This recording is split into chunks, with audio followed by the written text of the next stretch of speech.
नमस्कार, मैं पंकज पांडे, देख रहे हैं आप न्यूज़ 11 भारत और हाजिर अभी तक के तमाम ताजा तरीन खबरों के साथ। तो बढ़ते हेडलाइंस के बाद खबरों की ओर। गिरिडीह से एक बड़ी खबर यहां पर बरमसिया स्थित विश्वनाथ नर्सिंग होम में परिजनों ने आरोप लगाया कि डॉक्टर की लापरवाही के कारण ही उनके मरीज की मौत हुई है। मृतक महिला मोहनपुर भंडारी डी की रहने वाली थी। बताया जा रहा है कि महिला को पथरी हो गया था। मंगलवार को इलाज के लिए उसे विश्वनाथ नर्सिंग होम में भर्ती कराया गया था, जहां बुधवार को पथरी का ऑपरेशन हुआ। पथरी का ऑपरेशन डॉक्टर एसके डोकानिया की जगह उनके बेटे नीरज डोकानिया ने कर डाली। परिजनों का आरोप है कि महिला का ऑपरेशन ठीक से नहीं हुआ था, जिसके कारण महिला की मौत हुई है। तो देखिए, बड़ी जानकारी इस वक्त आपको हम दे रहे हैं। एक चिकित्सक के यहां ऑपरेशन कराने के लिए उनके क्लिनिक पर इस पेशेंट को ले जाया गया था, लेकिन जो प्रमुख चिकित्सक थे उनके बेटे ने उसके जगह ऑपरेशन कर दिया। बात था, छुट्टी हुआ नहीं, बोला कि नहीं रिकवर हो जाएगा। आज सुबह डेट कर गई, वेंटिलेटर पे चढ़ा दिया गया और ऑपरेशन यहाँ का डॉक्टर नहीं किया, यहाँ का टेक्नीशियन को प्रमोद कुमार कहते हैं, वो स्टाफ लोग किए। इसके कारण कुछ गलती हुआ है, तो ये गलती एक्सेप्ट नहीं कर रहा है। इसलिए हम लोग चाहते हैं कि इनको कुछ सजा मिले, जो कि और हमारे सहयोगी श्रीकांत इस खबर पर पूरी जानकारी के लिए हमारे साथ सीधा जुड़ रहे हैं गिरिडीह से। श्रीकांत, क्या मतलब जो डॉक्टर है नीरज जिसकी बात की जा रही, क्या वो डॉक्टर नहीं है जिसने ऑपरेशन कर डाला है और जिस पर लापरवाही बरतने का आरोप लग रहा है? जी देखिए पंकज, जिस तरीके से आज परिजनों ने हंगामा भी किया अस्पताल में, शहर के बरमसिया स्थित विश्वनाथ नर्सिंग होम का मामला है, जहां पर एक महिला की मौत हो गई, जिसके बाद परिजनों ने जो है अस्पताल पर लापरवाही का आरोप लगाया है। जो अशरफ, जो महिला का नाम बताया जा रहा है, 32 वर्षीय महिला है, भंडारी की रहने वाली। और वहीं पर परिजनों का कहना है कि जो विश्वनाथ नर्सिंग होम के मुख्य चिकित्सक हैं, उनके भरोसे पर और उनके नाम पर उन्होंने इस महिला का ऑपरेशन और इलाज के लिए यहाँ पर एडमिट किया था, लेकिन जब ऑपरेशन हुआ तो उनके पुत्र ने ऑपरेशन किया और उसमें लापरवाही बरती गई।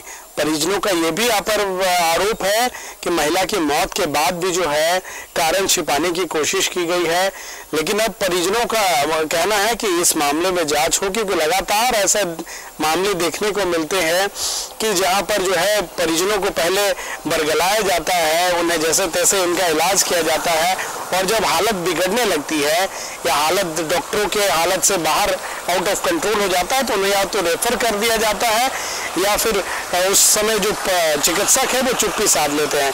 अब आप समझने की कोशिश कीजिए कि ये हाल गिरिडीह के मुख्य शहर का है। बाकी अगर आप दूर दराज की बात करेंगे, जो प्रखंड में जो झोला छाप डॉक्टर हैं, जो अपनी दुकान चला रहे हैं नर्सिंग होम के नाम पे, उसकी क्या स्थिति होगी, उसकी क्या हालत होगी। जिले में अभी भी कई ऐसे अवैध नर्सिंग होम हैं जो धड़ल्ले से संचालित हो रहे हैं और जो मरीजों के जान के साथ खिलवाड़ कर रहे हैं।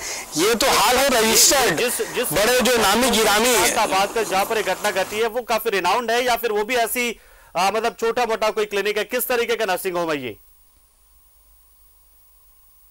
जी देखिए, जिस तरीके की घटना ये घटी है और परिजन जो आरोप लगा रहे हैं वो शहर के बीचों बीच और काफी पुराना और नामचीन, मैं बता रहा हूँ, ये नर्सिंग होम जो 2-4 नर्सिंग होम है वो गिनती में आते हैं शहर में। अगर इनकी ऐसी हालत है तो आप फिर समझ सकते हैं कि प्रखंड की स्थिति क्या होगी, सरकारी अस्पताल की क्या होगी। अब मरीज जो है जिले में वो भगवान भरोसे हैं। मरीज किस तरीके से उस मरीज ने पैसे जुटाए होंगे इलाज के लिए, ऑपरेशन के लिए, ताकि उनका मरीज स्वस्थ होकर घर आएगा, लेकिन पैसे देने के बाद, समय देने के बाद मरीज की लाश घर पहुंचती है। तो और ये सिलसिला आए दिन इस तरीके की घटनाएं होती हैं, जांच की मांग उठती है। श्रीकांत, और पथरी का ऑपरेशन कोई इतना जटिल ऑपरेशन नहीं होता है कि वो किसी चिकित्सक क्या जो है वो संभव ना हो सके, यानी कुल मिलाकर कि यानी लापरवाही बरती गई, ये बात तो साफ नजर आती है कहीं ना कहीं। देखिए, निश्चित तौर से जब जो परिजन है वो कार्रवाई की मांग कर रहे हैं, कानूनी कार्रवाई की मांग कर रहे हैं, जो आरोप लगा रहे हैं अस्पताल पे, अस्पताल प्रबंधन पे, अस्पताल के चिकित्सकों पे, उनका कहना है कि कार्रवाई हो, क्योंकि हर बार जांच की मांग होती है लेकिन यह मांग तक ही सीमित रह जाती है, कार्रवाइयां कुछ देखने को नहीं मिलती है। मामला फिर रफा दफा कर दिया जाता है, फिर परिजन जो है अपने क्रियाक्रम में व्यस्त हो जाते हैं, क्योंकि जिसके लिए वो लड़ रहे हैं अंततः उस परिजन को वो खो चुके होते हैं। उसके उसके बाद में धीरे धीरे वो जो पैसा, कई ऐसे गरीब होते हैं जो कर्ज लेकर इन अस्पतालों में ऑपरेशन के लिए पहुंचते हैं, फिर उनका जो समय है वो उस कर्ज को चुकाने में बीत जाता है।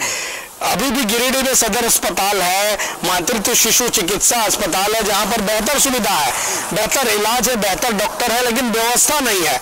अब इन व्यवस्थाओं के ना होने के कारण लोग प्राइवेट अस्पताल पहुंचते हैं, प्राइवेट चिकित्सा सेंटर में पहुंचते हैं, जहां पर उन्हें धोखा ही मिलता है। तो आप समझ सकते हैं कि जिले में स्वास्थ्य व्यवस्था भगवान भरोसे है। अब वैसे बहरहाल देवघर में एम्स खुला है तो बहुत सारे मरीज यहाँ से पलायन कर जाते हैं, क्योंकि उन्हें इस बात का पूरा भरोसा और इल्म नहीं रहता है कि किस तरीके से वो अपनी जान को सुरक्षा के लिए कहाँ जाए। अंततः जिले में के शहर में अगर यह हाल है तो हमने फिर से वही कहा कि जो तीसरी ब्लॉक है, जो नक्सल प्रभावित इलाका है, जो हरला डीपी टांका इलाका है, उन इलाकों में क्या सूरत होगी आप सोच सकते हैं कि दर्द जब उठता है तो लोग कराह कर रह जाते हैं और अस्पताल पहुंचते पहुंचते, बड़े शहर पहुंचते पहुंचते दम तोड़ देते हैं। बिल्कुल श्रीकांत, सही कहा आपने। जब गिरिडीह जैसे शहर की बात है तो जाहिर सी बात सुदूरवर्ती इलाकों का हाल क्या होगा। जाहिर सी बात है कई बार एम्बुलेंस नहीं मिलता, एम्बुलेंस मिलता है तो फिर इलाज में ऐसी कुछ उनके साथ घटना घट जाती है कि फिर वो जिंदगी भर का नासूर बन जाता है। बहुत बहुत शुक्रिया श्रीकांत, हमारे साथ जुड़े आप। और अब कहीं ना कहीं इस खबर के जरिए अब स्वास्थ्य विभाग इस खबर को अगर देख रहा होगा तो इस मामले को वो संज्ञान में ले, और अगर ऐसा इसके पीछे जरा सा भी सच है तो जाहिर सी बात है कार्रवाई होनी चाहिए कि आखिर कैसे यहाँ पर पथरी जैसे सामान्य सर्जरी के दौरान भी किसी मरीज की मौत हो जाती, तो कहीं ना कहीं उस चिकित्सक पर सवाल उठना चाहिए कि क्या वो चिकित्सक है भी या नहीं है, या फिर व्यवस्था है या नहीं है। बहुत सारे सवाल बनते हैं और मरीजों के जो परिजन है उनकी नाराजगी कम भी नहीं है और होनी भी चाहिए उनकी।